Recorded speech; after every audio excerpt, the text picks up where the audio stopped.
नमस्कार मित्रांनो, कशा तुम्ही सगळे. आणि तुम्ही हे रेड लिटमस तर बघितलं असेल. दोन प्रकारचे लिटमस पेपर असतात, एक रेड लिटमस पेपर आणि एक ब्लू लिटमस पेपर. माझ्याकडे फक्त रेड लिटमस पेपरच अवेलेबल होता, पण मी ब्लू लिटमस पेपर सुद्धा या रेड लिटमस पेपरने बनवला.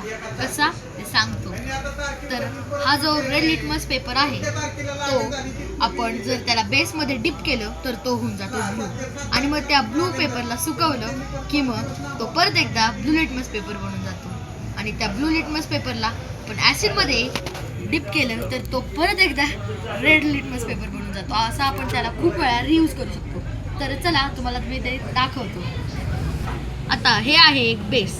तर हा जो रेड लिटमस पेपर आहे तो मी काढून घेणार आणि त्याला याच्यात डिप करणार. डिप केल्यावर त्याचा कलर होऊन जाणार ब्लू.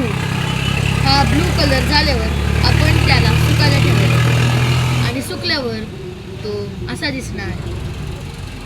आणि यात की हा जो ब्लू लिटमस पेपर आहे तो ॲसिडवर कसा रिॲक्ट करतो बघा. आता मी याच्यावर ठेवलं आणि हे प्रेस केलं की याला ॲसिड लागलं बघा, रंग बदलतोय बघा. हे दाबलं की रंग बदलतोय. म्हणजे हे आपण खूप वेळा रियूज करू शकतो. तर चला बाय.